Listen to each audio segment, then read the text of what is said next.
वसुदेवसुतं देवं कंसचाणूरमर्दनं देवकी परमानन्दं कृष्णं वन्दे जगद्गुरुम्। मूकं करोति वाचालं पंगुं लंघयते गिरिं यत्कृपातमहं वन्दे परमानन्दमाधवम्। गुरुर्ब्रह्मा गुरुर्विष्णु गुरुर्देवो महेश्वरः। गुरुसाक्षात् परब्रह्म तस्मै श्री गुरवे नमः। ધ્યાનના બે શ્લોક આપણે બોલીશું.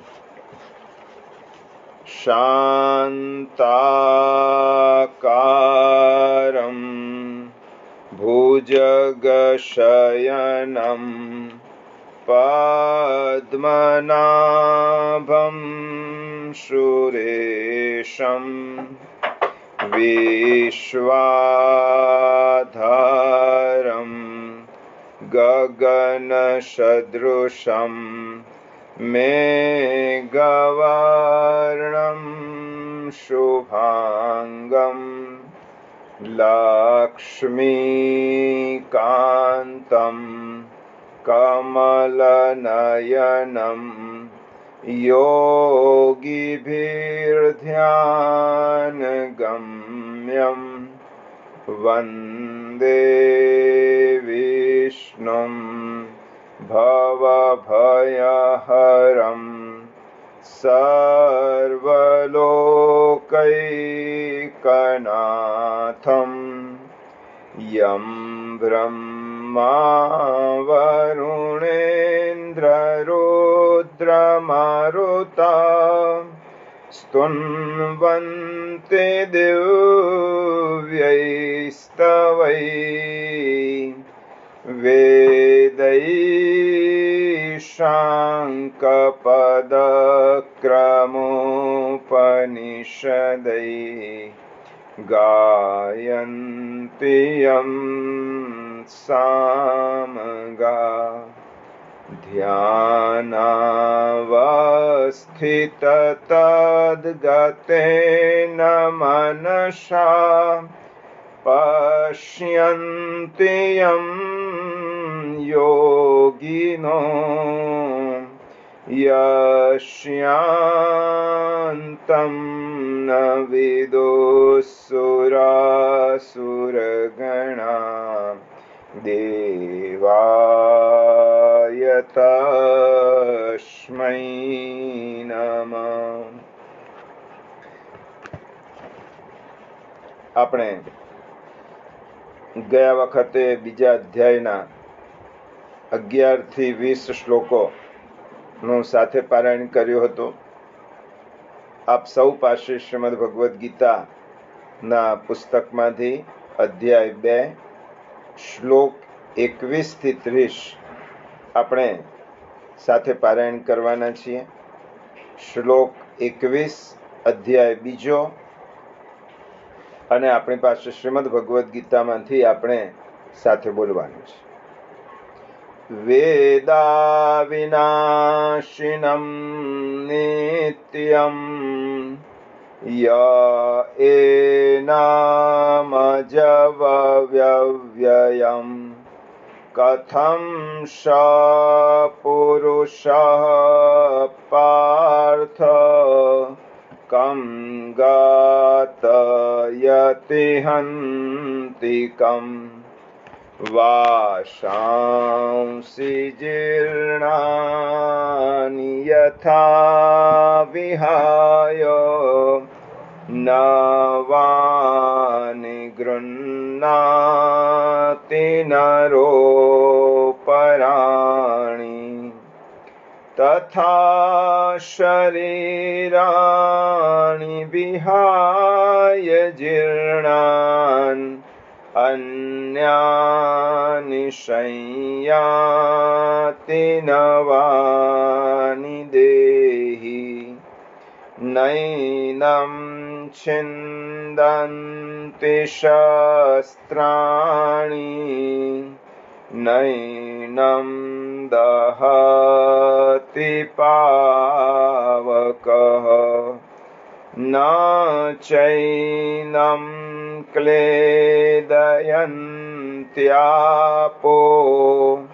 न शोषयति मारुतः अच्छेद्योऽयमदाह्योऽयम् अक्लेद्यो शोष्य एव च नित्यः सर्वगतः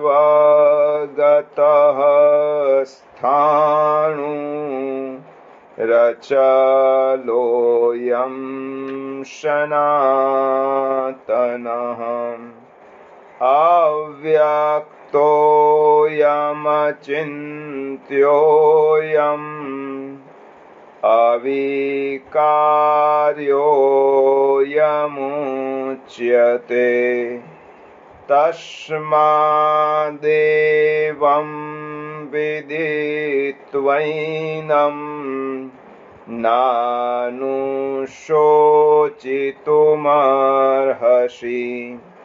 अथ चैनं नित्यजातं नित्यं वा मन्यसे मृतं तथापि त्वं महाबाहो नैवं शोचितुमर्हसि जातस्य हि ध्रुवोर्मृत्युर्ध्रुवं जन्मामृतस्य च तस्मादपरिहार्येऽर्थे न त्वं शोचितुमर्हसि अव्यक्तादीनि भूतानि व्यक्तमध्यानि भारत अव्यक्तनिधनान्येव तत्र का परिदेवना आश्चर्यवत् पश्यति कश्चिदेनम् आश्चर्यवद्वदति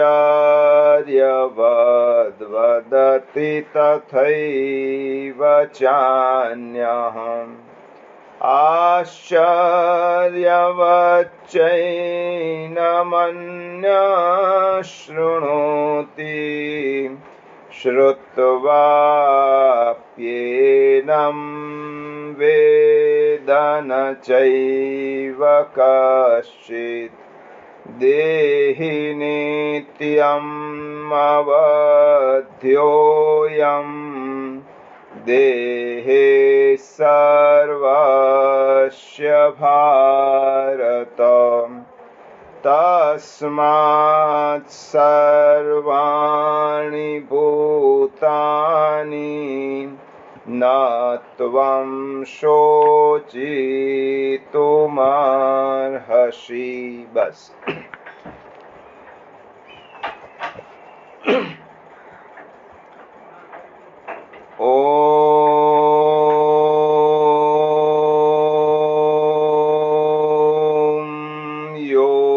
ब्रह्माणं विदधाति पूर्वं यो वै वेदांश्च प्रहिणोति तस्मै तमहदेवमात्मबुद्धिप्रकाशम् मुमुक्षुर्वै शरणमहं प्रपद्ये योऽन्तः प्रविश्य मम वाचमिमां प्रसुप्तां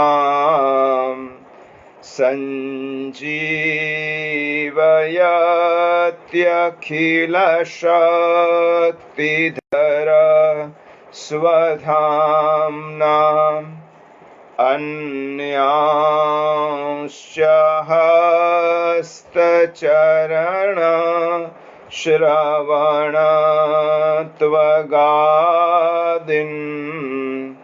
प्राणान्नमो भगवते पुरुषाय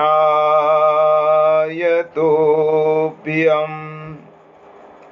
श्रूयतां देवदेवेश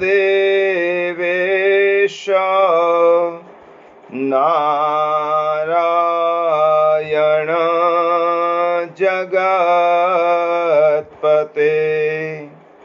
त्वदीयेनावधानेन कथयिष्ये शुभकथः। नमस्तस्मै भगवते कृष्णायातभूतकर्मणे रूपनामविभेदेन जगत्क्रीडति यो यतः ध्येयं सदा परिभवग्नमभीष्टदोहम् तीर्थास्पदं शिवविरञ्चिनुतं शरण्यं ब्रूत्यार्तिहन् प्रणतपालभवाब्धिपोतम् वन्दे महापुरुषते चरणारविन्दम्। ॐ पूर्णमदः पूर्णमिदं पूर्णात् पूर्णमुदच्यते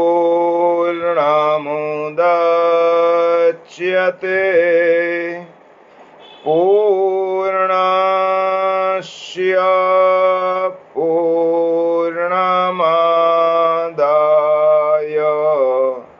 पूर्णमेवावशिष्यते। ॐ शान्ति शान्ति शान्तिः। बोलिए गीता मात की जय।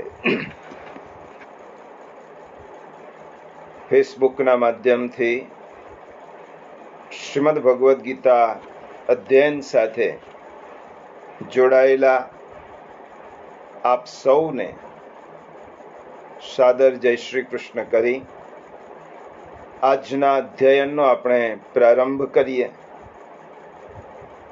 ગયા રવિવારે આપણે અધ્યાય 4 શ્લોક 23નો વિચાર કર્યો હતો।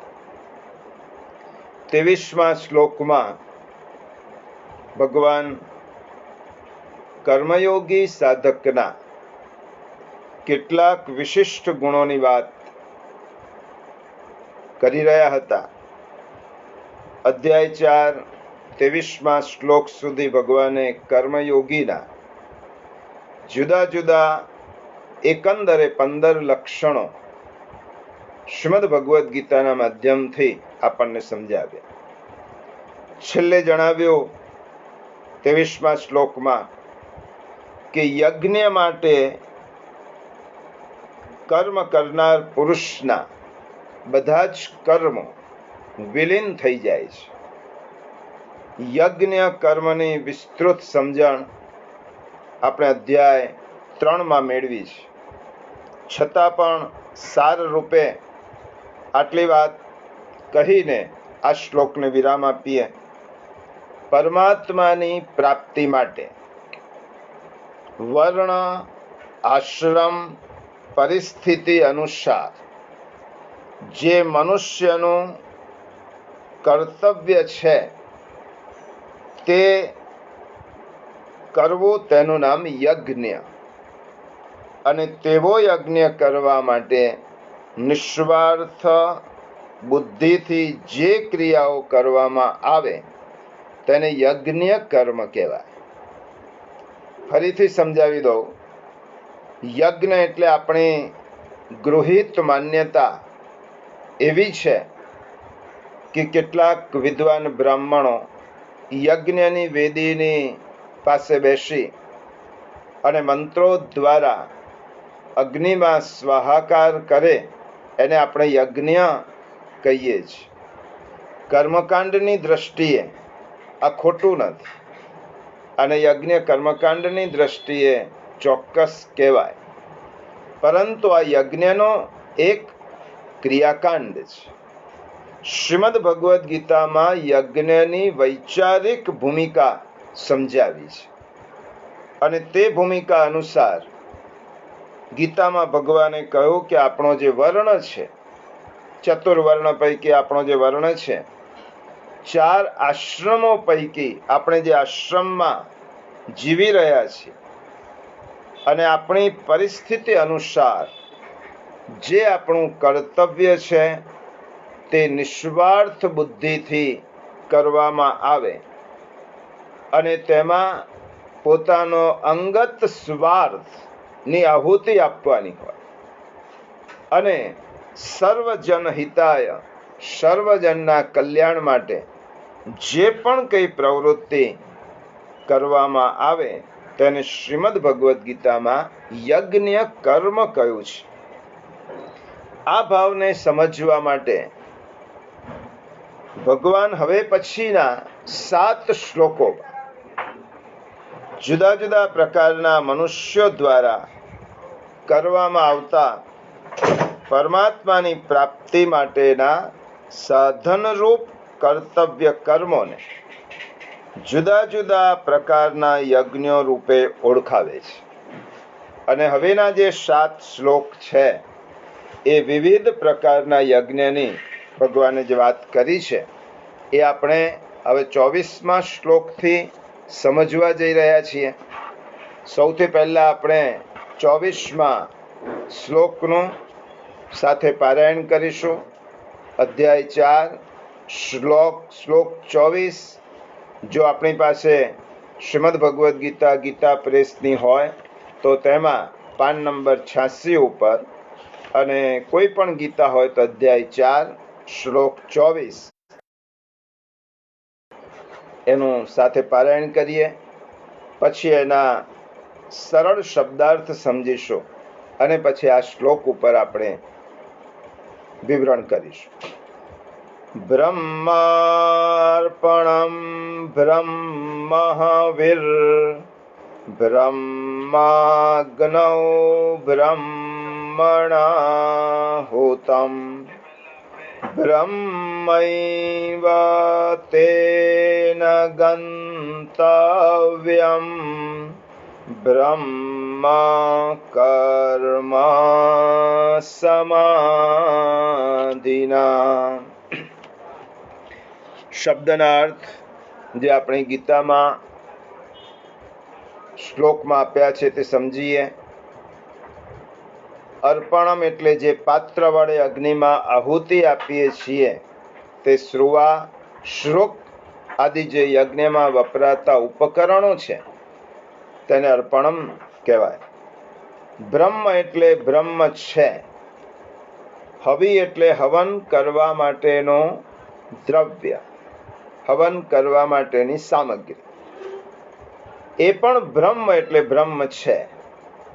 બ્રહ્મણા એટલે બ્રહ્મરૂપી હોતા દ્વારા. બ્રહ્માગ્નૌ એટલે બ્રહ્મરૂપી અગ્નિમાં. હોતમ એટલે હોમવારૂપ ક્રિયા પણ બ્રહ્મ છે. તેન એ બ્રહ્મ કર્મ સર્વત્ર બુદ્ધિ. સમાધિના કરવારૂપ બ્રહ્મ કર્મમાં સ્થિર રહેનાર યોગી એટલે મળનારું ફળ પણ બ્રહ્મ જ છે. સરળ અર્થ જે આપણી ગીતામાં પણ આપેલો છે તે આપણે પહેલા જોઈ લઈએ. જે યજ્ઞમાં અર્પણ બ્રહ્મ છે, હવિ પણ બ્રહ્મ છે. બ્રહ્મરૂપ કર્તા દ્વારા બ્રહ્મરૂપ અગ્નિમાં આહુતિ આપવાની ક્રિયા પણ બ્રહ્મ છે. તે બ્રહ્મ કર્મમાં સ્થિર રહેનાર યોગી દ્વારા પ્રાપ્ત કરવા યોગ્ય ફળ પણ બ્રહ્મ છે. આ તેનો સરળ શબ્દાર્થ થયો. આ શ્લોક ગીતાનો બહુ જ મહત્વનો શ્લોક છે, કારણ કે આ શ્લોક દ્વારા ભગવાને અદ્વૈતના સિદ્ધાંતનું નિરૂપણ કર્યું છે. અદ્વૈતનો સિદ્ધાંત એનું નિરૂપણ કરવા માટે ભગવાને યજ્ઞના ઉપકરણો, જે કર્મકાંડમાં યજ્ઞ થાય છે તેના ઉપકરણો દ્વારા આ સિદ્ધાંતનું નિરૂપણ કર્યું છે. ઉપનિષદ એમ કહે છે કે સર્વમ ખલુ ઇદમ બ્રહ્મ. આ વેદાંતનો સિદ્ધાંત ભગવાને આ શ્લોકમાં ઉપમા દ્વારા સમજાવ્યો છે.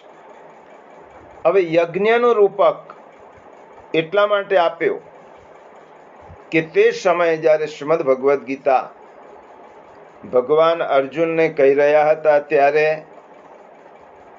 તે સમયમાં ભગવત પ્રાપ્તિ માટે યજ્ઞને મહત્વનું સાધન ગણવામાં આવતું.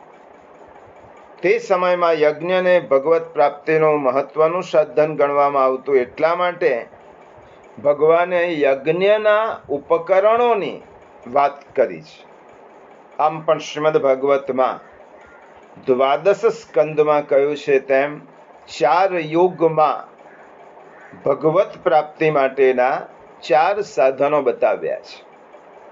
શ્રીમદ ભાગવતમાં કહ્યું તેમ કૃતે યત ધ્યાયતે વિષ્ણુ ત્રેતાયામ યજતો મખૈઃ દ્વાપરે હરિચર્યા કલૌ તદ હરિકીર્તના. ભાગવતમાં શું કહ્યું? કૃતેય 4 યુગ છે. 4 યુગમાં પહેલો સત્યયુગ એટલે કૃતયુગ, બીજો ત્રેતાયુગ, ત્રીજો દ્વાપર યુગ અને ચોથો કલયુગ. આ 4 યુગમાં ભગવત પ્રાપ્તિ માટેના પ્રધાન સાધનોની વાત આ શ્લોકમાં કરી છે. કૃતે યત ધ્યાયતો વિષ્ણુ. સતયુગમાં ભગવાનની પ્રાપ્તિ માટેનો જો કોઈ મહત્વનું સાધન હોય તો તે ધ્યાન છે. સતયુગમાં ધ્યાન દ્વારા ભગવત પ્રાપ્તિ કઈ છે. ત્રેતાયામ યજતો મખૈ. ત્રેતાયુગમાં યજ્ઞ દ્વારા ભગવત પ્રાપ્તિનો મહિમા દર્શાવ્યો છે. દ્વાપરે હરિચર્યાયામ. દ્વાપર યુગમાં ભગવત સેવા, ભગવત પૂજા, ભગવત અર્ચન દ્વારા ભગવત પ્રાપ્તિનો ઉપાય કયો છે. અને પછી છેલ્લે કયો કલૌ તત હરિકીર્તના. કલયુગની અંદર ભગવત પ્રાપ્તિનું જો કોઈ શ્રેષ્ઠ સાધન હોય તો તે હરિનું કીર્તન છે. કલૌ કેશવ કીર્તનાથ. ભગવત પ્રાપ્તિ માટે કલયુગમાં જો કોઈ સુલભ અને મહત્વનું સાધન હોય તો હરિ કીર્તન છે, હરિનું નામ સ્મરણ છે, હરિનું ભજન છે. આ ભગવત પ્રાપ્તિના યુગ પ્રમાણે ભગવાને યજ્ઞનું દ્રષ્ટાંત આપ્યું છે, કારણ કે તે સમયે યજ્ઞ દ્વારા ભગવત પ્રાપ્તિનો મહિમા વિશેષ હતો. એટલા માટે ભગવાને કહ્યું છે કે યજ્ઞમાં યજ્ઞ કરનાર હોતા, યજ્ઞ કરવાની સામગ્રી, યજ્ઞ કર્મ જે કરવામાં આવે છે તે કર્મ, યજ્ઞ જેના માટે કરવામાં આવે છે તે, અને યજ્ઞ દ્વારા જે મેળવવાનું છે ફળ તે, આ ચારે ચાર બ્રહ્મ સ્વરૂપ છે. ભગવાને કહ્યું યજ્ઞ કરતા પણ બ્રહ્મ, યજ્ઞ ભોગતા પણ બ્રહ્મ. આપણે સર્વોત્તમ સ્તોત્રમાં યજ્ઞ કરતા, યજ્ઞ ભોગતા એ શ્લોકમાં મહાપ્રભુજીના નામ લખ્યા છે. યજ્ઞ કરતા પણ બ્રહ્મ, યજ્ઞ ભોગતા પણ બ્રહ્મ, યજ્ઞની સામગ્રી પણ બ્રહ્મ, યજ્ઞનું કર્મ પણ બ્રહ્મ, અને યજ્ઞ દ્વારા જે ફળ મેળવવાનું છે તે પણ બ્રહ્મ. એટલા માટે અહીંયા આ ચારે ચાર વસ્તુ આ બ્રહ્મ છે એમ કહીને અદ્વૈતનો સિદ્ધાંત ભગવાને પ્રસ્થાપિત કર્યો છે શ્રીમદ ભગવદ્ ગીતા. ઉદાહરણ તરીકે સમજીએ કે જેમ કે આપણે ભોજન કરીએ છીએ, ભોજનની ક્રિયામાં જે આપણે ભોજન લેનાર કરતા છે, ખાનાર છે, ખાવાનું જે અન્ન છે એટલે અન્નની સામગ્રી છે, જેના માટે ખાવાનું છે તે, અને ખાધા પછી જે મને રક્ત બનવાનું છે શરીરમાં તે બધું જ બ્રહ્મ છે. એટલા માટે મહારાષ્ટ્રના સંત તુકારામે કહ્યું કે ઉદર ભરણ નોહે જાણજે યજ્ઞ કર્મ.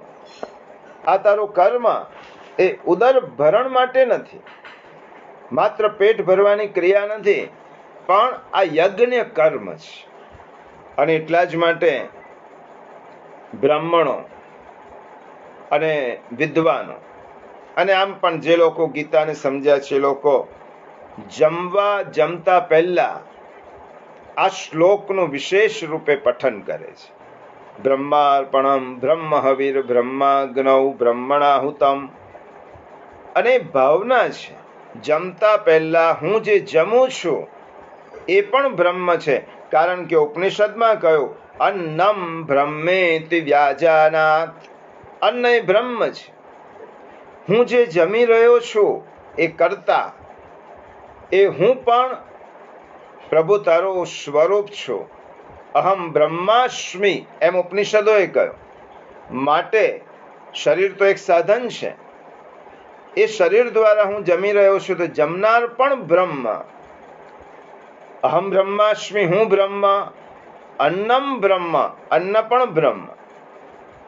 અંદર જે હું જેને જમાડું છું તે પણ બ્રહ્મ. હું જેના કારણે જમું છું તે પણ બ્રહ્મ. અને એ જમ્યા પછી મને જે રક્ત બનવાની ક્રિયા છે, શક્તિ મેળવવાની ક્રિયા છે તે પણ બ્રહ્મ છે. કારણ કે જમ્યા પછી મને શરીરમાં જે રુધિરાભિસરણથી મારા અન્નનું જે રક્ત બને છે તે બનાવનાર પણ બ્રહ્મ છે. એક સામાન્ય જમવાની ક્રિયા શ્રીમદ ભગવદ્ ગીતાના તત્વને પ્રિયજનો આપણે સમજવાનું છે. શ્રીમદ ભગવદ્ ગીતાના એક એક શ્લોકમાં એક એક સિદ્ધાંત ભગવાને પ્રગટ કર્યો છે. આમાં અદ્વૈતનો સિદ્ધાંત છે. સામગ્રી જુદી નથી, જમનાર જુદો નથી, જેના માટે જમે છે તે જુદો નથી. એટલા માટે ટૂંકમાં કર્તા, ક્રિયા, કર્મ અને ફળ આ ચારે ચાર વસ્તુ બ્રહ્મનું સ્વરૂપ છે. આ ભાવના આ શ્લોકમાં અભિવ્યક્ત કરવાની છે. વાસ્તવિક રીતે જોઈએ તો આપણે કોઈ પણ ક્રિયા કરીએ છીએ ત્યારે, હવે તને વ્યવહારમાં જોઈએ, લોજિકલી જોઈએ, ભગવાને આ શ્લોકમાં કહ્યું છે કે બધું જ બ્રહ્મ છે. વાસ્તવિક રીતે આપણે જોઈએ તો આપણે કોઈ પણ ક્રિયા કરીએ છીએ ત્યારે તે કોની શક્તિથી કરીએ છીએ? કોઈ પણ ક્રિયા, બોલવાની ક્રિયા, જમવાની ક્રિયા, ચાલવાની ક્રિયા, શ્વાસોચ્છ્વાસ લેવાની ક્રિયા, સૂવાની ક્રિયા, આ બધું જ કરીએ છીએ એ કોની શક્તિથી કરીએ છીએ? એ શક્તિ એ બ્રહ્મ છે. કારણ કે મારી શક્તિથી હું ઉઠી શકતો હોઉં તો આ દુનિયામાં કોઈ પણ માણસનું મૃત્યુ થાય જ નહીં. મારી પાસે અન્ન પડ્યું છે અને કેટલાય લોકો એવા છે કે જેની પાસે અન્ન છે અને ખાઈ શકતા નથી, કારણ કે ખાવાની શક્તિ તેમને ભગવાને આપી નથી. એટલા માટે આપણે જમવાની, સૂવાની, શ્વાસોચ્છ્વાસ કરવાની. કોઈ એમ કહી શકે કે એક શ્વાસ લીધા પછી બીજો શ્વાસ લેવાની મને ગેરંટી છે, ખાતરી છે? શ્વાસની પ્રક્રિયા પણ મારા હાથમાં નથી. અને એટલા માટે મારા જીવનમાં જે પણ કંઈ નાનામાં નાની ક્રિયા થાય છે એ કરનાર હું નથી. માટે ભગવાને કહ્યું છે કે કર્તા બ્રહ્મ છે. કોઈ એમ માને કે આ હું કરી શકું છું, હું કરતા છું, આ એનો ભ્રમ છે, એની ગેરસમજણ છે. નાહમ કરતા હરિ કરતા. હું કરતા છું જ નહીં. જે સર્વ કરતા હરતા છે તે હરિ જ. એટલા માટે એક નાનકડી ક્રિયા પણ જ્યારે મારી શક્તિથી થતી નથી ત્યારે હું એમ કેવી રીતે કહી શકું કે આ હું કરું છું, હું ખાઉં છું, હું પીઉં છું, હું શું છું? આપણી ભાષા જે બોલીએ છીએ તેમાં આપણે હું કરતા છું એમ માનીએ છીએ. શ્રીમદ ભગવદ્ ગીતામાં કહે છે કરતા આપણે નથી, કરતા હરિ છે, કરતા એ બ્રહ્મ છે. બીજું, હું જે ક્રિયા જે સાધનથી કરું છું, દાખલા તરીકે જમવાની ક્રિયા, જમવાની ક્રિયામાં હું અન્નની સામગ્રી પેટમાં નાખું છું તો અન્નની ઉત્પત્તિ મેં કરી? અન્નની ઉત્પત્તિ કરનાર હું નથી. અન્નની ઉત્પત્તિ કરનાર ભગવાન છે. અને હમણાં જ આપણે કહ્યું કે અન્નમ બ્રહ્મેતિ વ્યાજાનાત. અન્ન એ બ્રહ્મ છે, તૈત્તરીય ઉપનિષદમાં કહ્યું. તો ખાનાર હું નથી. જે સામગ્રી કે અન્ન હું ખાઉં છું તે પણ મારું નથી, તે પણ બ્રહ્મનું છે. ત્રીજું, અન્ન ખાવાનું કર્મ, એ પણ હું કરતો નથી, તે કર્મ પણ ભગવાન છે.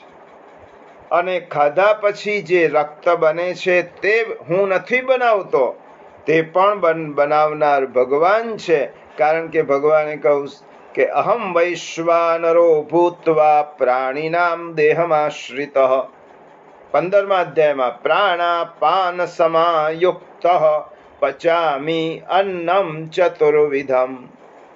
તારા જઠરાગ્નિમાં રહીને તારું અન્ન હું પચાવું છું. એટલા માટે આ સમજો, ગીતાનો શ્લોક વ્યવહારિક રીતે પણ સમજો. કર્તા ભગવાન, ક્રિયા ભગવાન, કર્મ ભગવાન અને ફળ પણ ભગવાન. બ્રહ્માર્પણમ બ્રહ્મહવિર બ્રહ્માગ્નૌ બ્રહ્મણાહુતમ. આ યજ્ઞના ઉપકરણો દ્વારા ભગવાને આ સિદ્ધાંત સમજાવ્યો છે.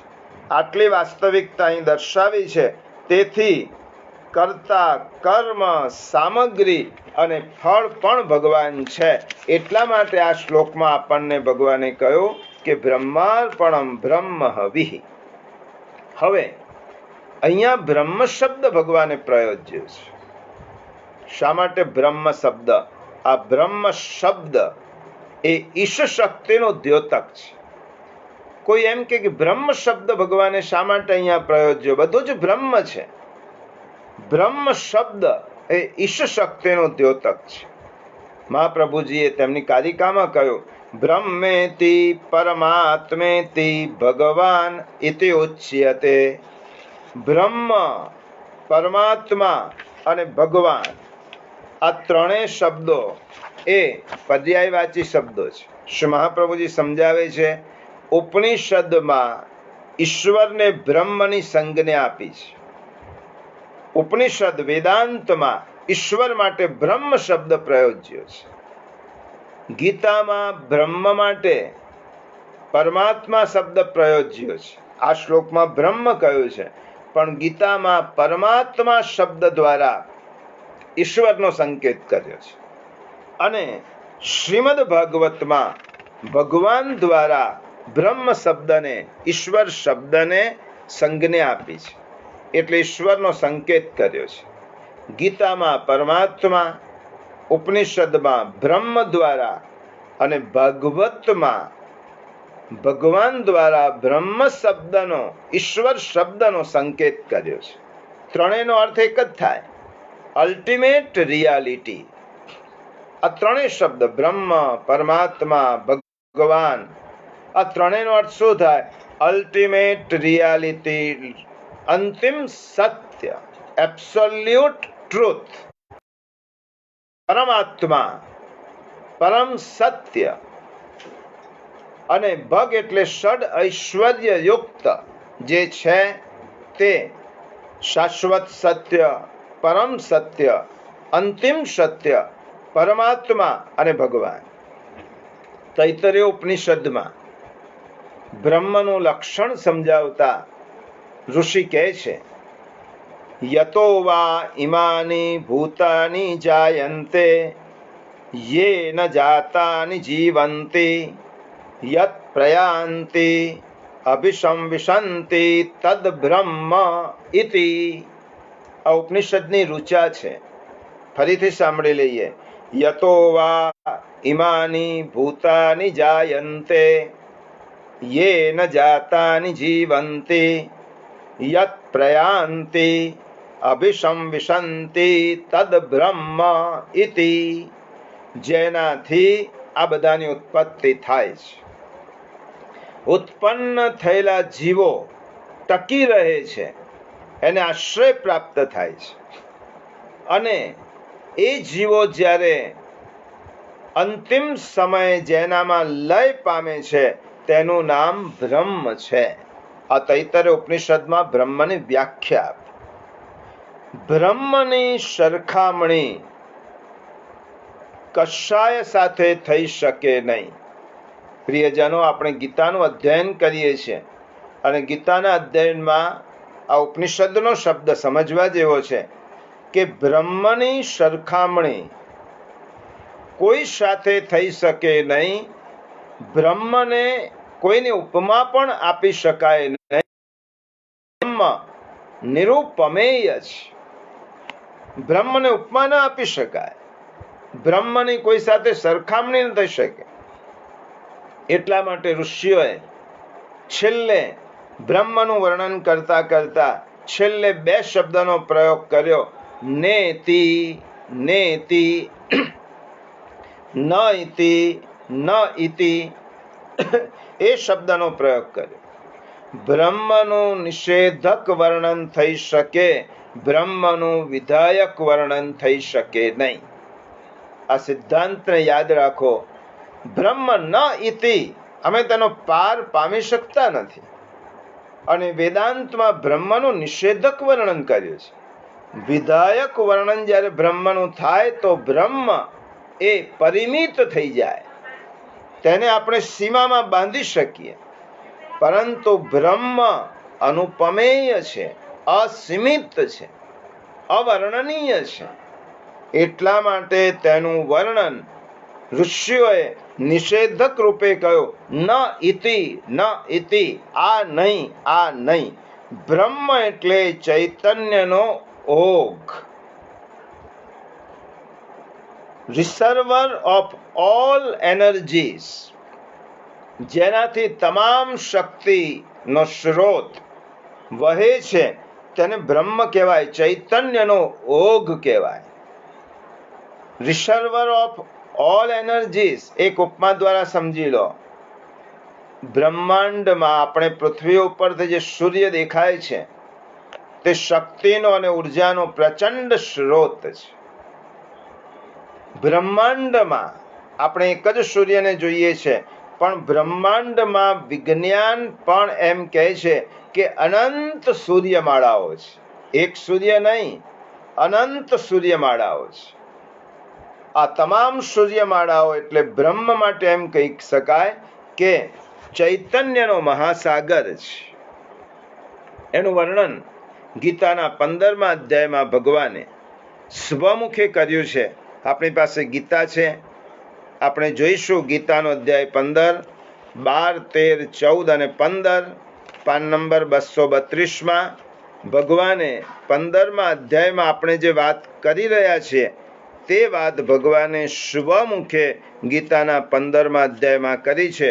જુઓ 15મો અધ્યાય, 12મો શ્લોક, 13મો, 14મો અને 15.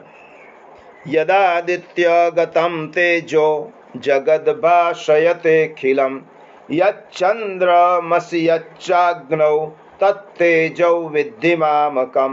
સૂર્યમાં રહેલું જે તેજ આખા જગતને ઉજાડે છે, જે તેજ ચંદ્રમામાં છે અને જે અગ્નિમાં છે એને તો મારું જ જાણ. ગામા વિશ્ય ચ ભૂતાની, તથા હું જ પૃથ્વીમાં પ્રવેશીને પોતાની શક્તિથી બધા જ ભૂતોને ધારણ કરું છું અને રસ સ્વરૂપ એટલે અમૃતમય ચંદ્રમા બનીને વનસ્પતિઓને પોષું છું. પછી શું કહ્યું? સર્વ પ્રાણીઓના શરીરમાં સ્થિત રહેલો હું જ પ્રાણ અને અપાનથી સંયોજાયેલ વૈશ્વાનર અગ્નિ સ્વરૂપ થઈને 4 પ્રકારના અન્નોને પચાવું છું.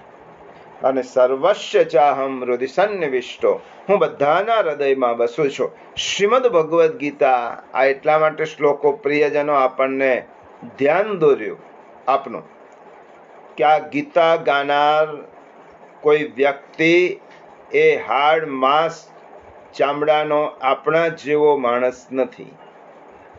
એ ચૈતન્યનો ભોગ છે.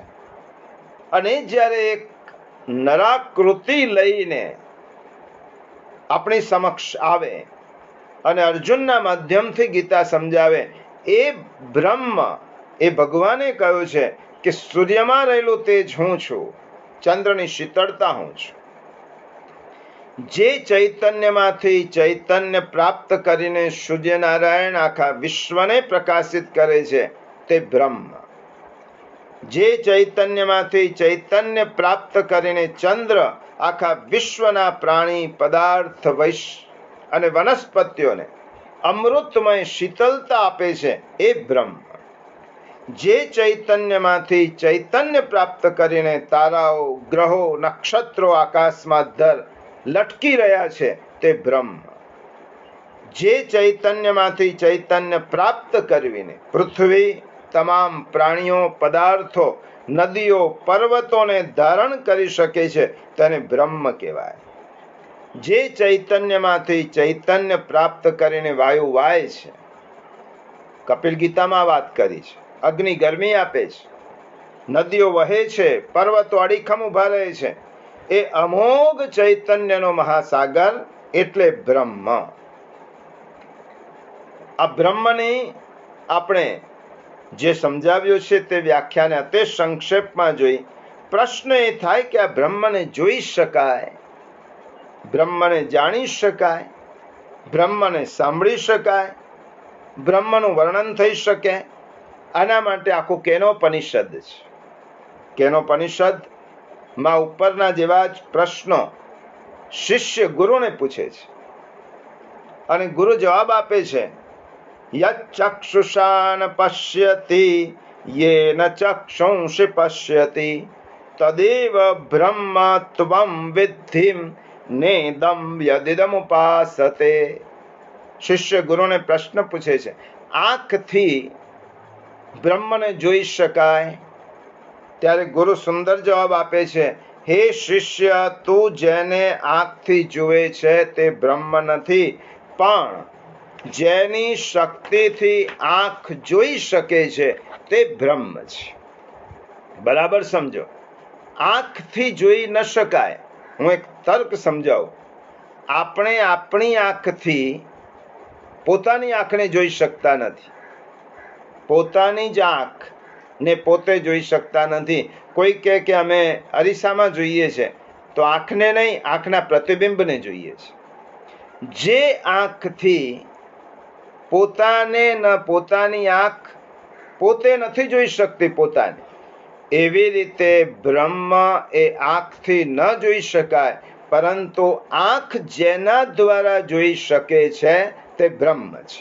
પછી કહ્યું, યદ વાચાનભ્યુદિતમ યેન વાગભ્યુપદ્યતે તદેવ બ્રહ્મ ત્વં વિદ્ધિ નેદમ યદિદમુપાસતે.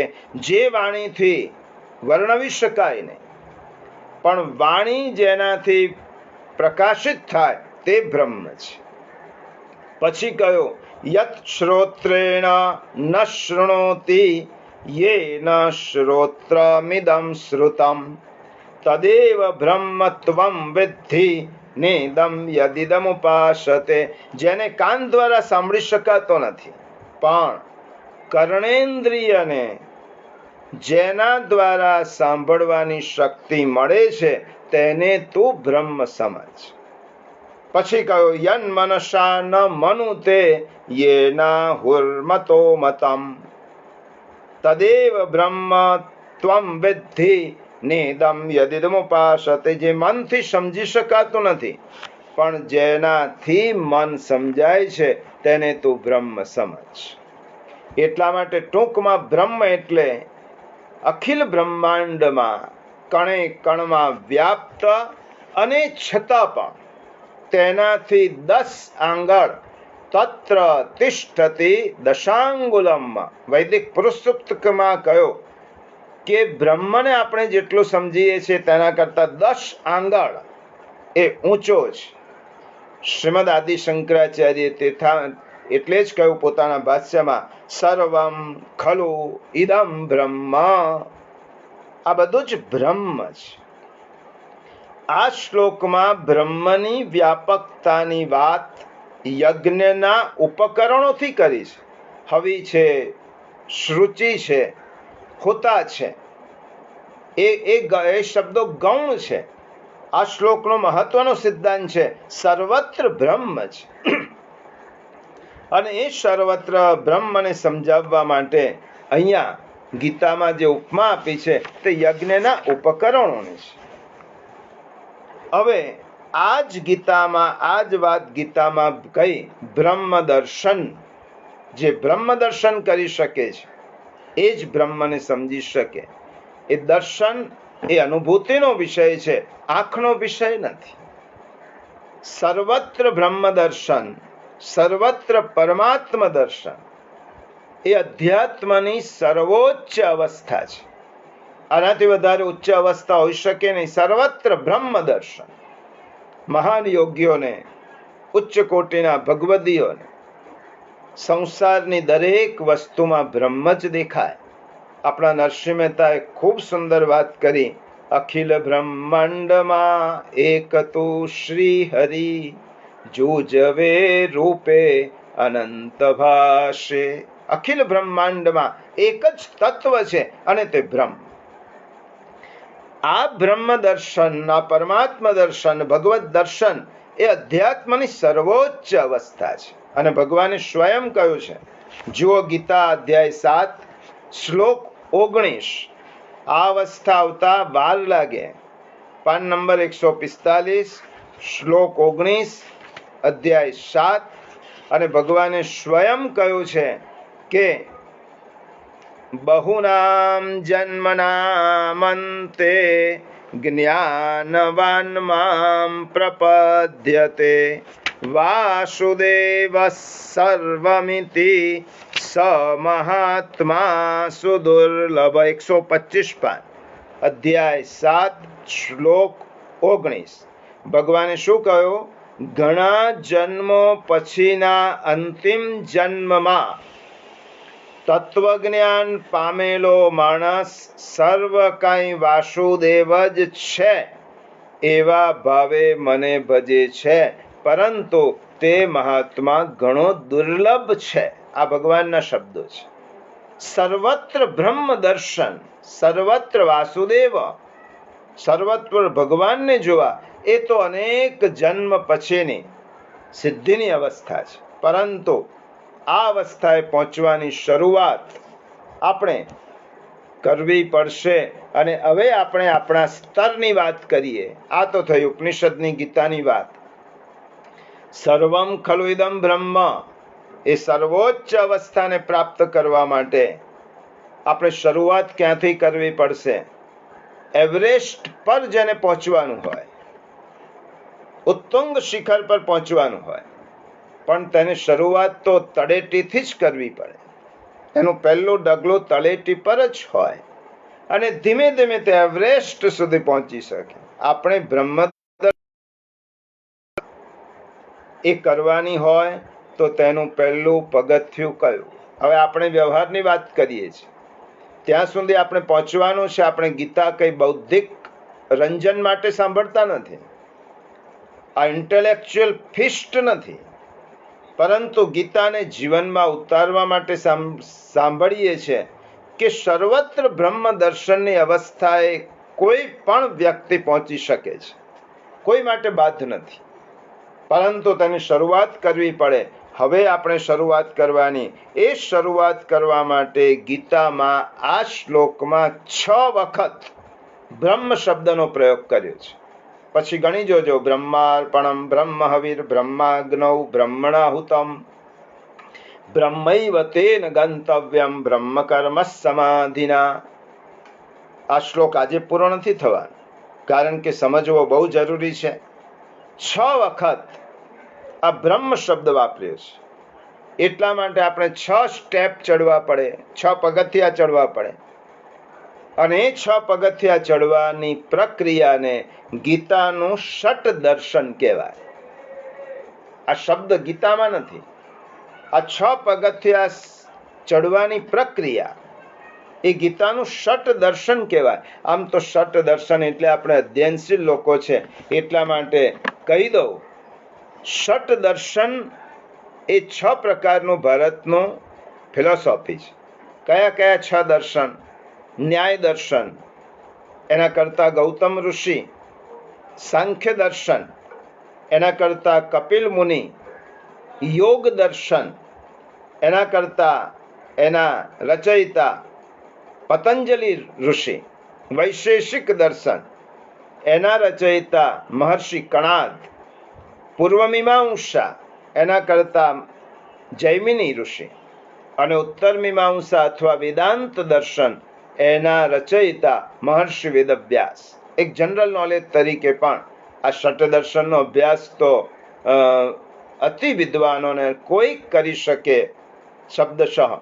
પણ આપણે આટલું તો જાણી લઈએ કે 6 ફિલોસોફી ઓફ ઇન્ડિયા, ભારતના 6 મહત્વના દર્શન કયા કયા?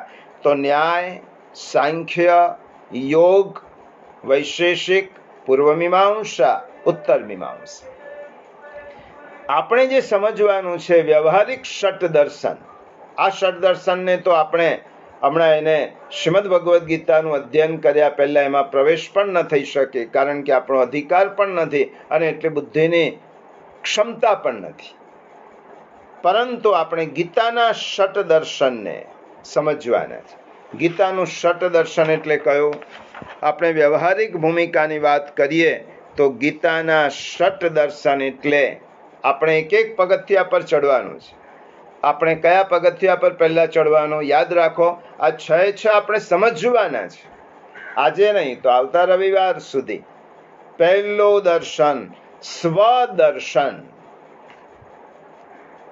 બીજું દર્શન સ્વજન દર્શન, ત્રીજું સર્વજન દર્શન, ચોથું સૃષ્ટિ દર્શન, પાંચમું શાસ્ત્ર દર્શન અને 6ઠા પગથિયા પર આવે સર્વેશ્વર દર્શન, જેને ગીતાના શ્લોકમાં કહ્યું બ્રહ્માર્પણમ બ્રહ્મ દર્શન.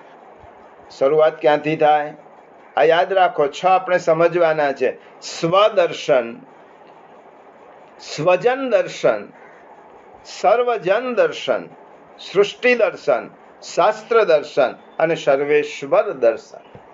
આ 6 વાતો ગીતામાં ભગવાને આ સમજીએ એટલે આપણે બ્રહ્મ દર્શન. આપણે બધાને પ્રશ્ન થાય કે આટલી બધી અઘરી વાતો અમે જીવનમાં કેવી રીતે લાવી શકીએ? ભગવાનને પણ ખબર છે, પરંતુ ભગવાને એના માટે રસ્તો બતાવ્યો. તેના માટેના પગથિયા છે. પહેલું આપણે કયા પગથિયા પર ચડવાનું? સૌથી પહેલા આપણે સ્વદર્શન, આત્મદર્શન કરતા શીખવાનું છે. કોઈ પૂછે ઈશ્વર ક્યાં છે, આપણે શું જવાબ આપીશું? આપણે એમ કહીશું કે ઈશ્વર મંદિરમાં છે, ઈશ્વર આકાશમાં છે, ઈશ્વર પાતાળમાં છે, ઈશ્વર હિમાલય પર છે, ઈશ્વર ગંગા પર છે. આ બધે તો છે જ ભગવાન. હમણાં જ જોયું, સર્વત્ર ખલુ ઇદમ બ્રહ્મ. પરંતુ શ્રીમદ ભગવદ્ ગીતામાં ભગવાને પોતાનું એડ્રેસ આપ્યું છે, પોતાનું સરનામું. કોઈ પૂછે ભગવાન ક્યાં છે, તો ભગવાને ગીતામાં 15મા અધ્યાયમાં પોતાનું એડ્રેસ કહ્યું. હું બધે જ છું, પરંતુ સર્વસ્ય ચાહમ હૃદય સન્નિવિષ્ટો. હું બધાના હૃદયમાં છું. હું તારા હૃદયમાં છું. આ ભગવાનની વાણી છે. 15મા અધ્યાયના 15મો શ્લોક પછી જોઈ લેજો. સર્વસ્ય ચાહમ હૃદય સન્નિવિષ્ટો. હું તારા હૃદયમાં છું. બીજે બધે જ તું મને શોધે છે, તું પહેલા તારામાં ઝાંક, તારામાં શોધ. હું તારામાં છું.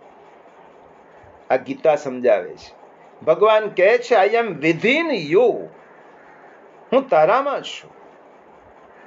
આપણી મુશ્કેલી એ છે કે આપણે બધે જ ભગવાનને શોધીએ છીએ. તીર્થમાં જઈએ છીએ, આપણે મંદિરમાં જઈએ ભગવાનને શોધવા. ભગવાને કહ્યું, તું બધે જ હું હોઈશ, પણ પહેલો તું તારામાં ઝાંક. ઉપનિષદમાં કહ્યું, તદ દૂરે તદવંતિકે. જેને તું અત્યંત દૂર સમજે છે એ તારી સૌથી નજીક છે. જેને આપણે સૌથી દૂર સમજીએ છીએ, ભગવાન એટલે કોણ? બહુ દૂર હોય, એને મેળવવો બહુ દુષ્કર કામ છે. ઉપનિષદમાં કહ્યું, તદવંતિકે. તે તારી પાસે છે, તારી સાથે છે, તારામાં છે. તે દૂર પણ છે અને અત્યંત નજીક પણ છે. પરંતુ આપણી દશા પેલા કસ્તુરી મૃગ જેવી છે. તેની સુગંધ માટે હરણ એ મૃગની સુગંધ શોધવા માટે આખા જંગલમાં ફરે છે, પણ એને ખબર નથી કે એ કસ્તુરી તો તેની નાભીમાં છે. એટલા માટે ગીતાની પહેલી જડીબુટ્ટી છે, ભગવાન મારામાં છે. એ વાત દ્રઢ કરવી એટલે સ્વદર્શન પહેલું પગથિયું. ભગવાન મારામાં છે સમજણ આપણામાં આવશે તો આપણો ભ્રમ દૂર થશે, આપણો ભય દૂર થશે અને આપણી ભીખ દૂર થશે. આપણો ભ્રમ છે કે ભગવાન તો બીજે બધે જ છે, પરંતુ ભગવાન મારામાં છે એ આપણો ભ્રમ, એ આપણું ઇલ્યુઝન, એ આપણી ગેરસમજણ દૂર કરવાની છે. ઈશ્વર બધે જ છે તો મારામાં પણ છે, અને ભગવાને કહ્યું છે. અને આ જ વાત શ્રી મહાપ્રભુજીએ સુબોધિનીજીના મંગલાચરણમાં પહેલી કહી. શ્રી મહાપ્રભુજીની અત્યંત દુર્લભ કૃતિ સુબોધિનીજી, જે ભાગવત ઉપર આચાર્ય ચરણ નિબંધ લખ્યો છે, તેનું પહેલું મંગલાચરણ શ્રી મહાપ્રભુજીએ કહ્યું, નમામિ હૃદય શેષે લીલા ક્ષીરાબ્દિશા ઇનમ લક્ષ્મી સહસ્રલીલાભિ શિવ્યમાનમ કલાનિધિમ. મારા હૃદય રૂપી ક્ષીર સાગરમાં ભગવાન પોળેલા છે. અને એ મહાપ્રભુજી એ જ વાત આદ્ય શંકરાચાર્ય કહે છે, ચિદાનંદ રૂપ શિવોહમ શિવોહમ. હું ભગવાન તારું સ્વરૂપ છું. આ પગથી પર આવવા માટે આપણે શું કરવા? આ શ્લોક બ્રહ્મદર્શનની અંતિમ અવસ્થા દર્શાવે છે. એ આપણે હજી પહોંચતા જન્માંતર લાગશે, પણ એનો અર્થ એવો નહીં કે આપણે શરૂઆત જ ન કરવી, આપણે ક્યાંકથી તો શરૂઆત કરવી પડશે.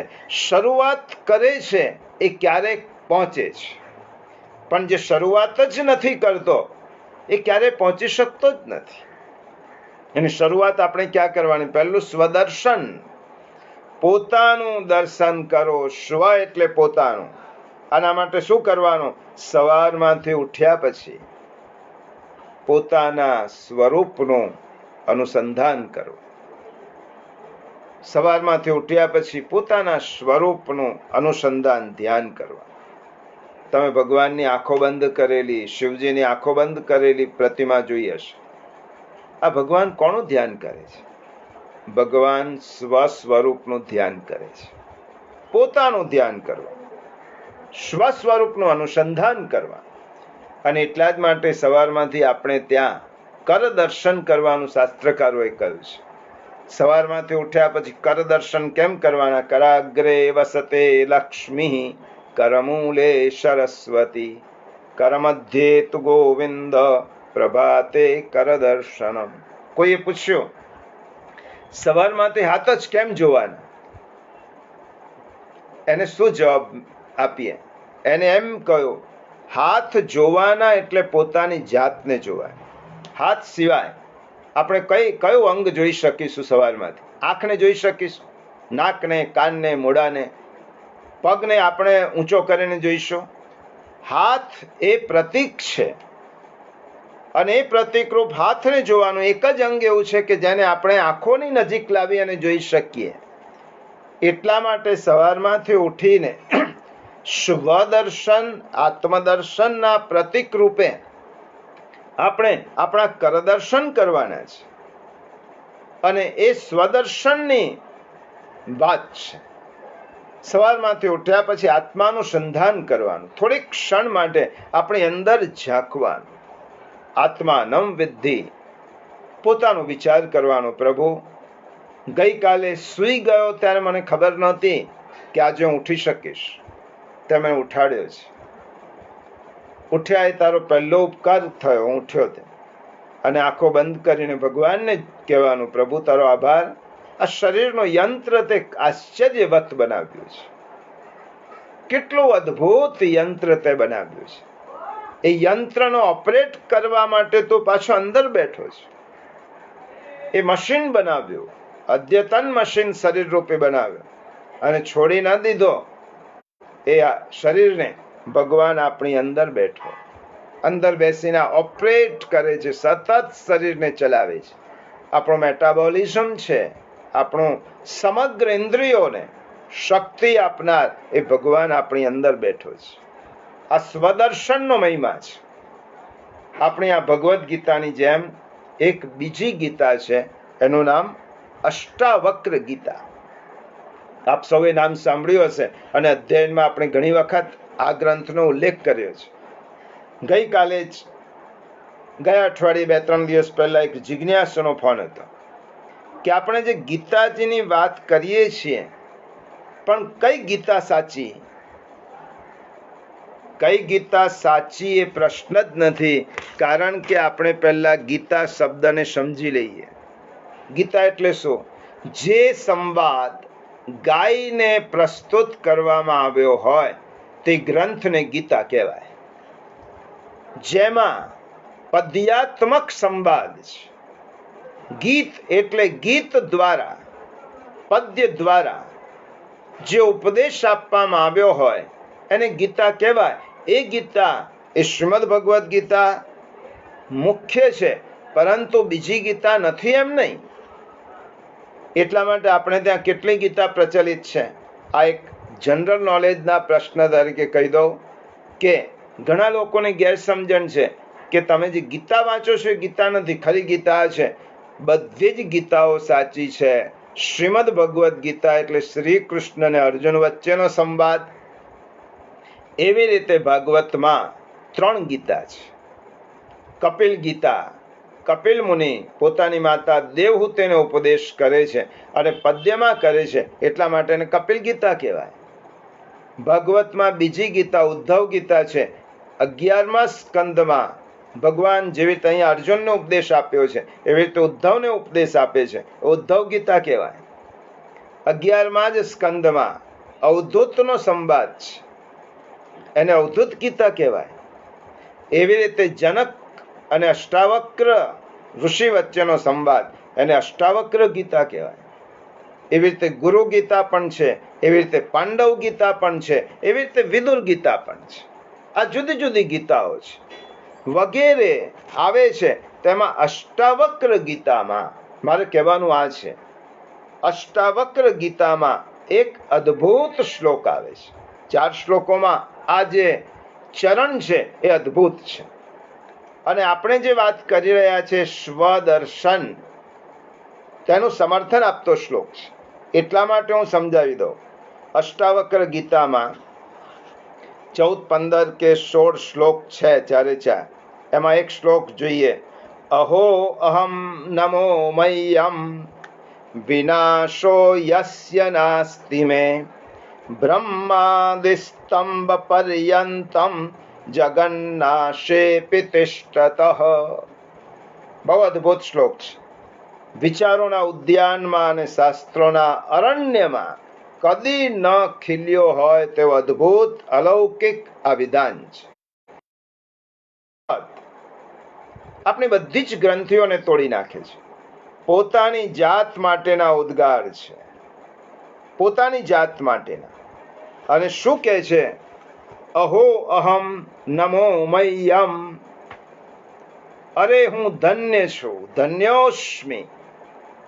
હું બ્રહ્માથી માંડીને તૃણ સુધીના જગતનો વિનાશ થવા છતાં પણ મારો વિનાશ થવાનો નથી, તેવા મને હું નમસ્કાર કરું છું. અહો અહમ, પોતાની જાતનું આશ્ચર્ય. અહો અહમ, કેટલી આશ્ચર્યકારક. આ દુનિયામાં સૌથી મોટું આશ્ચર્ય એ માનવ શરીર છે, મોટામાં મોટું આશ્ચર્ય. અને અષ્ટાવક્રમાં ગીતામાં કહ્યું છે અહો અહમ, અરે રે ધન્ય છે મારી જાતને. હું પહેલા નમો મહ્યમ, પહેલા હું મને નમસ્કાર કરું છું. અહો અહમ નમો મહ્યમ એકોહમ દેહવાનપી. બીજા શ્લોકમાં પણ પહેલું ચરણ આ જ લીધું. ત્રીજા શ્લોકમાં પણ કહ્યું કે અહો અહમ નમો મહ્યમ યશ્ય મે નાસ્તિ કિંચન.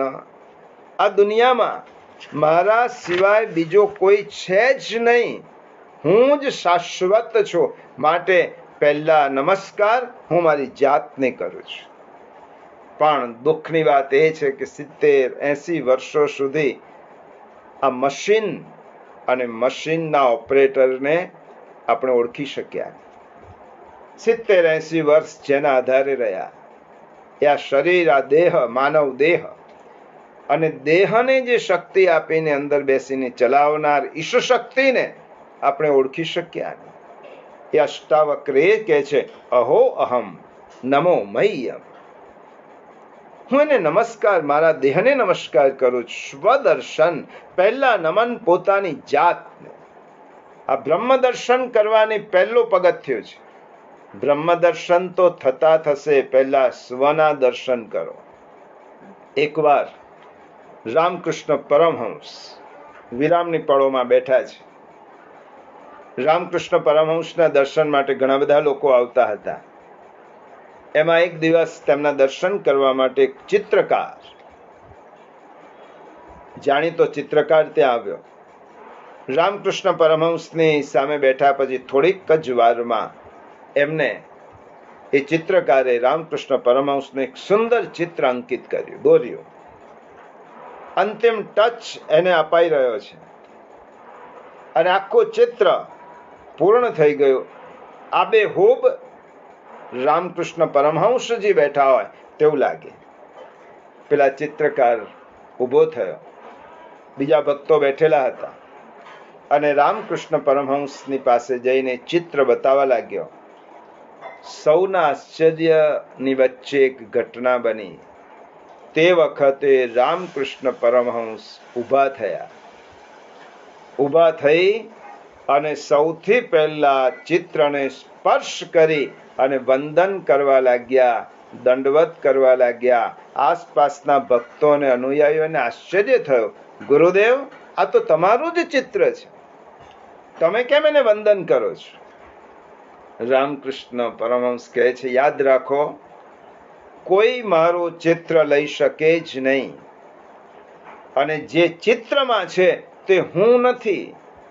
હું રામકૃષ્ણના દેહને વંદન કરતો નથી, પણ રામકૃષ્ણના ચિત્રમાં જે સમાધિસ્થ છે, બ્રહ્મ કર્મ સમાધિના જે સમાધિસ્થ છે તેને વંદન કરું છું, તેના ચરણ સ્પર્શ કરું છું.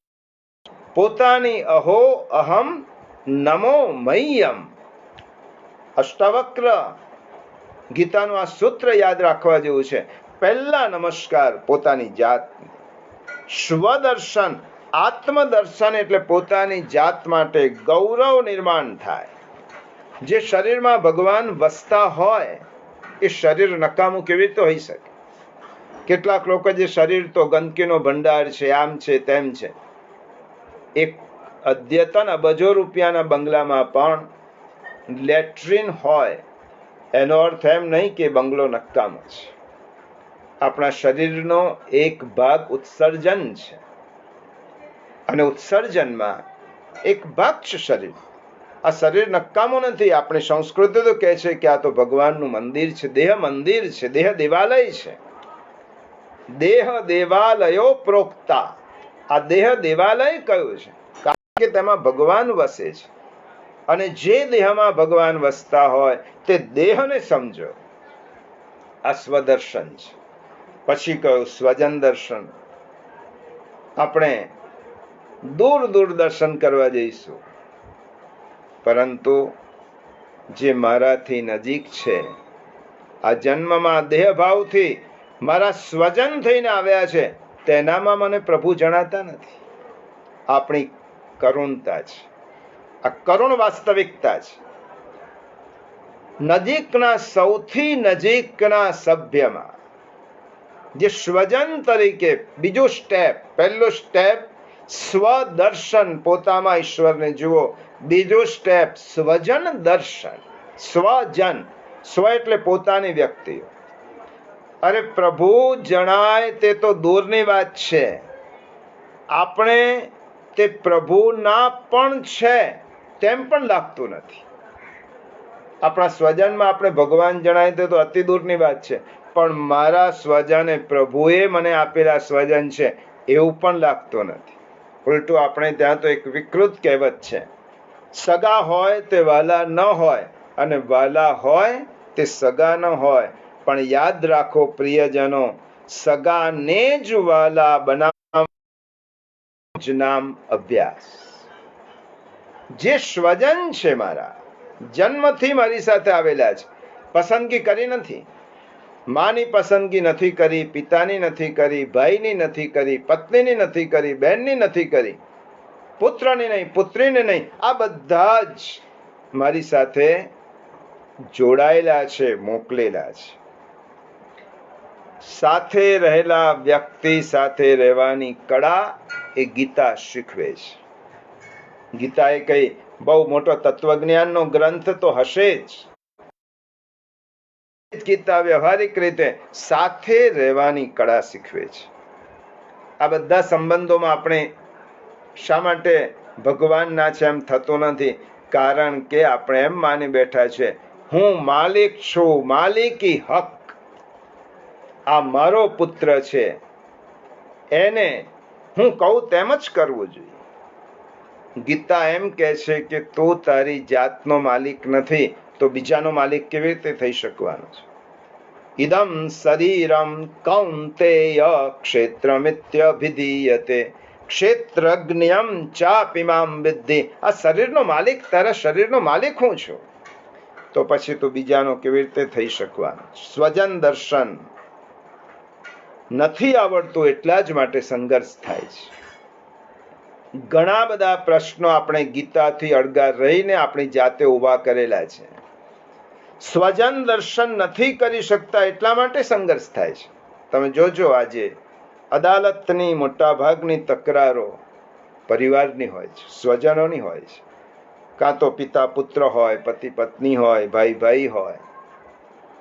આવી તકરારો છે. શા માટે? સંઘર્ષમાં બંનેમાં શાંતિ છે, સંવાદિતામાં શાંતિ છે. સંઘર્ષ ઊભો કરવો એટલે જ વાતાવરણને અશાંત બનાવવું. શ્રીમદ ભગવદ્ ગીતાના આધારે બ્રહ્મ દર્શનની વાત કરી રહ્યા છે, પણ બ્રહ્મ દર્શન ક્યારે થાય? બીજા પગથિયા પર સ્વજનના દર્શન થાય. બ્રહ્મ તો દેખાય નહીં, વાત બાજુએ રહી. આપણે તો પિતા શત્રુ લાગે, માતા વેરી લાગે, ભાઈથી ભય લાગે, દીકરો પ્રતિસ્પર્ધી લાગે, દીકરી ભારરૂપ લાગે. આ બધું આપણે વ્યવહારમાં જોઈએ છે અને કેટલી ઊંચી છે. અધ્યાત્મની શરૂઆત હંમેશા વ્યવહારથી થાય છે. આ યાદ રાખો પ્રિયજનો. અધ્યાત્મની શરૂઆત એ આપણા રોજિંદા વ્યવહારથી થાય છે. ગીતા માણસો વચ્ચે રહેવાની કળા શીખવે છે, આર્ટ ઓફ લિવિંગ ટુગેધર. માટે ઉપનિષદનો પહેલો પાઠ શું કહ્યો? ઉપનિષદ જેવા વેદાંત જેવા ગ્રંથમાં, જ્યાં આત્મા અને પરમાત્માની ચર્ચા કરવાવાળા ગ્રંથમાં શિષ્ય ગુરુને પહેલો પાઠ શું શીખવાડે છે? માતૃદેવો ભવ, પિતૃદેવો ભવ. તો આ જગતમાં આવ્યો ત્યારે તારો પહેલો સંબંધ આ ભૌતિક દુનિયામાં તારી મા સાથે થયો છે. આ ભૌતિક દુનિયામાં આવ્યા પછી તે તારી માને પહેલી જોઈ છે, એ તારા માટે ઘસાઈ છે, એટલે તું તારી મામાં ભગવાન જો. બ્રહ્મની વાત તો પછી છે. માતૃદેવો ભવ, સ્વજન દર્શન. માતામાં ભગવાનને જોવાના, પિતામાં ભગવાનને જોવાના.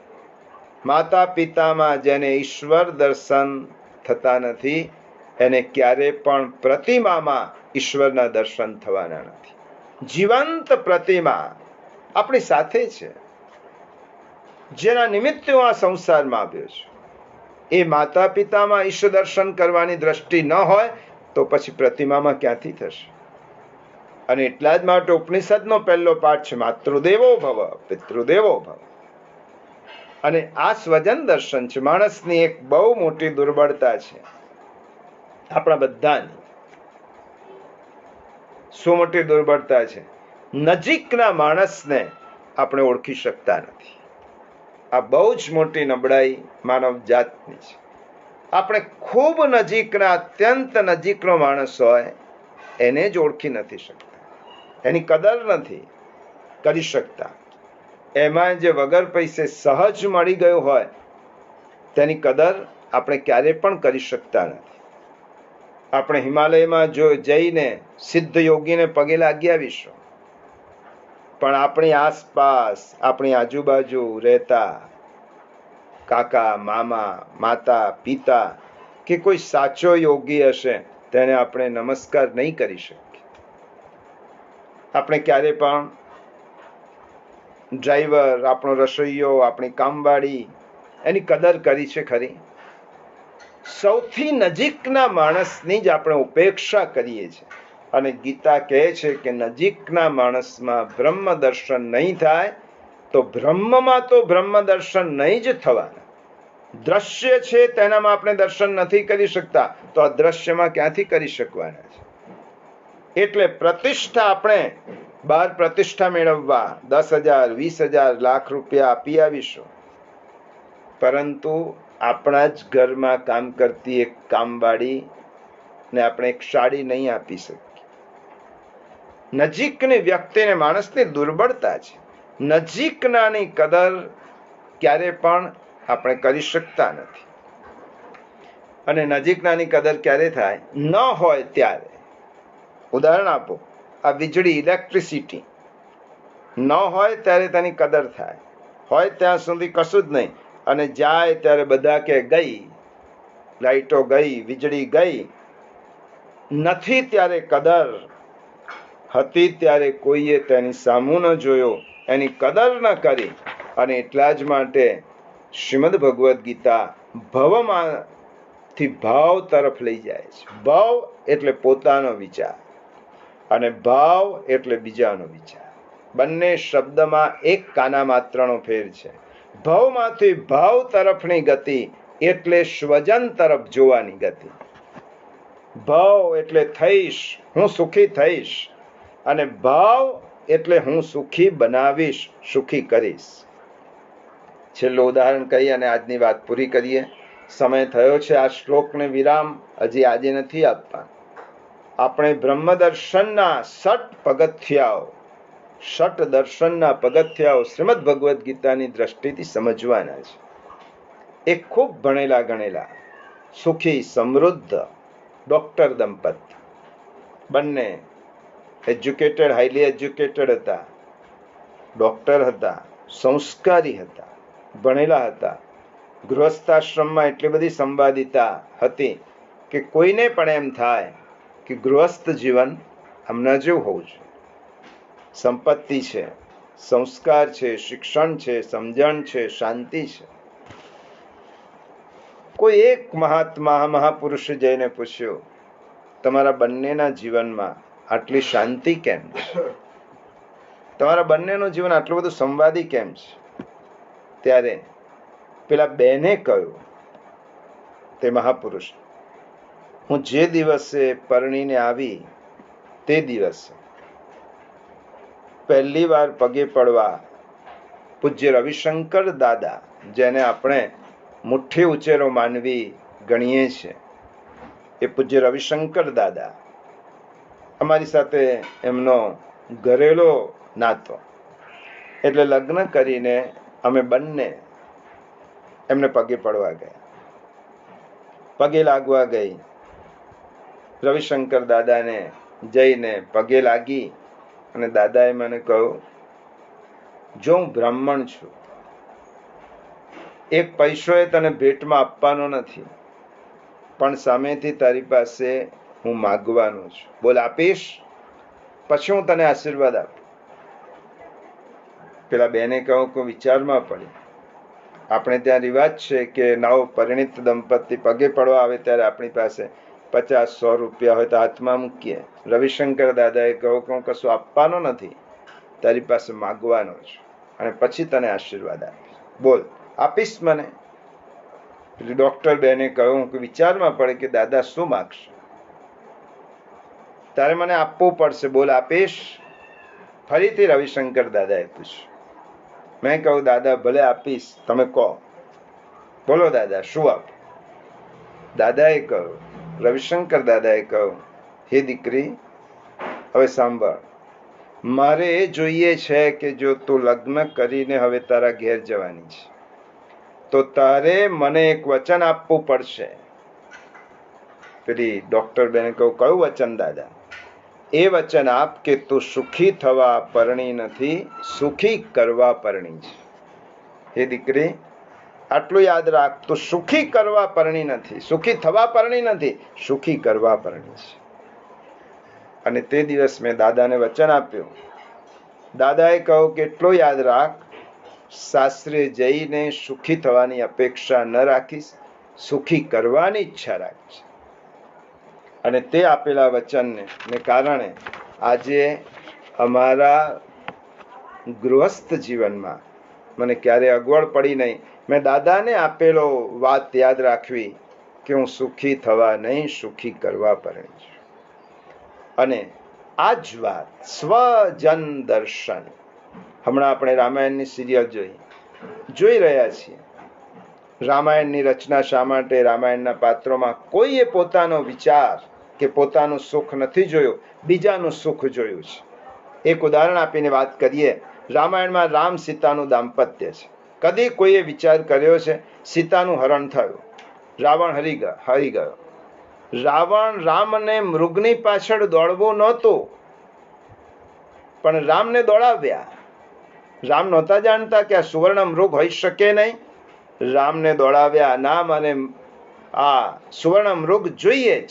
રામે વિચાર કર્યો, હું જાણું છું સુવર્ણ મૃગ હોઈ શકે નહીં, પરંતુ જેને મારા માટે આખા જીવનનું સમર્પણ કર્યું છે તે જનક નંદિની આજે મારી પાસે એક વસ્તુની માગણી કરે છે, એને ના આપી શકું? રાજમહેલ છોડી જંગલમાં મારી સાથે પડછાયાની જેમ રહી છે, તેને આજે માગણી કરી છે. ભલે સુવર્ણ મૃગનું અસ્તિત્વ નથી, હું જાણું છું, છતાં પણ હું જઈશ. રામ જાય છે, લક્ષ્મણને સોંપીને ગયા. તું સીતાનું ધ્યાન રાખજે. લક્ષ્મણજીની સામે પણ સીતા માતાએ કહ્યું કે મારે જવું છે, તમે જાઓ, રામ તમને બોલાવે છે. લક્ષ્મણજીએ પણ વિચાર કર્યો, રામ ક્યારે પણ આપત્તિમાં ન આવી શકે, પરંતુ મા સમાન ભાભીએ મને કહ્યું છે કે જાઓ, માટે લક્ષ્મણ ગયા. આ વિપરીત આજ્ઞા છે, પરંતુ આ એક વ્યક્તિત્વ છે. લક્ષ્મણને જવું પડ્યું. જતા જતા એટલી વિનંતી કરી કે આ લક્ષ્મણ રેશાને ઓળંગશો નહીં. હવે જુઓ, સીતાએ રેખા ઓળંગી, સીતાનું હરણ થયું. પ્રભુ રામચંદ્ર બહુ રડ્યા. વિયોગની માં, પ્રેમની પરાકાષ્ઠા એ વિયોગ છે અને પ્રેમ એ યોગ છે. ભાગવતમાં ગોપી પ્રેમ એ પ્રેમની પરાકાષ્ઠા છે. અને આવતીકાલે શ્રીમદ ભાગવત પુષ્ટિ સત્સંગમાં આપણે 4:30 થી 6 દરમિયાન ગોપી ગીતનો શુભારંભ કરીએ છીએ. સત્સંગ, ત્યાં પ્રેમની પરાકાષ્ઠા શું હોય તે ખબર પડશે. રામ રડી રડીને થાક્યા. જે મુદ્દો કહેવાનો છે કે રામે ક્યારે પણ લક્ષ્મણની આગળ એવું કહ્યું નથી. આખું રામાયણ વાંચજો, વાલ્મીકી રામાયણ, તુલસીકૃત રામાયણ, કે આ સીતાની જીદના લીધે આવું થયું છે. સીતાએ તારું પણ ન માન્યું, મારું પણ ન માન્યું, એના કારણે આવું થયું છે. રામે આખા રામાયણમાં ક્યારેય સીતાને દોષ દીધો નથી. રામ પોતે દુઃખી થયા, સીતાનો દોષ પ્રગટ નથી કર્યો. આનું જ નામ કહેવાય પ્રેમ. કારણ કે પ્રેમની અંદર દોષ જોવાની આંખ નથી. સ્વજન પ્રત્યે પ્રેમ, અને આપણે દોષ નજીકનામાં જ જોવાય છે. અને એટલા જ માટે આપણે હોઈએ તો શું કરીએ? આપણે તો દોષારોપણ કરીએ, નાની તારા લીધે આમ થયું, તારા લીધે આમ થયું. તેથી રામાયણ સાંભળીને, જોઈને, વાંચીને સ્વજન માટે ત્યાગની ભાવના ન કેળવાતી હોય તો જોવાનો, સાંભળવાનો, વાંચવાનો કોઈ અર્થ નથી. રામાયણ વાંચો છો અને માતા પિતાની ઉપેક્ષા કરો છો. રામાયણ જુઓ છો અને સફળ દાંપત્ય જીવતા આવડતું નથી. પતિ પત્નીમાં રામ સીતા જેવો પ્રેમ નિર્માણ નથી કરી શક્યા. રામાયણ વાંચો છો અને ભાઈ ભાઈના પ્રેમાળ સંબંધો નિર્માણ નથી થયા.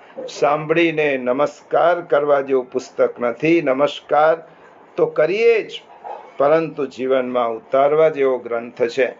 આટલું જ શ્રીમદ ભગવદ્ ગીતાના સંદર્ભમાં આપણે ગીતાના ષટ દર્શન, બ્રહ્મ દર્શનની વાત 6 પગથિયા પર આવે એ પહેલા આપણે 5 પગથિયા એ ચડવાના છે. અને પછી બ્રહ્માર્પણમ બ્રહ્મ હવિ શ્લોક આપણા જીવનમાં ચરિતાર્થ થશે. બીજો આ શ્લોકની જે વાતો અહીંયા આપણે અધૂરી મૂકીએ છીએ તે આવતા રવિવારે અધ્યયન કેન્દ્રમાં પૂર્ણ કરીશું. આવતીકાલે આપણે શ્રીમદ ભાગવતના સત્સંગ માટે પુનઃ 11 છે, અપરા એકાદશી છે. 4:30 થી 6 દરમિયાન આપણે ફરીથી સત્સંગ માટે એકત્રિત થઈશું. ત્વમેવ માતા ચ પિતા ત્વમેવ બંધુશ્ચ સખા ત્વમેવ વિદ્યા દ્રવિણં ત્વમેવ સર્વં મમ દેવ દેવ. કાયેન વાચા મનસેન્દ્રિયૈર્વા બુદ્ધ્યાત્મના વા પ્રકૃતિ સ્વભાવાત કરોમિ યદ્યત સકલં પરસ્મૈ નારાયણાયેતિ સમર્પયામિ. સર્વેત્ર સુખિનઃ સન્તુ સર્વે સન્તુ નિરામયઃ સર્વે ભદ્રાણિ પશ્યन्तુ મા કશ્ચિદ દુઃખમાપ્નુયાત. ઓમ શાંતિ શાંતિ શાંતિ.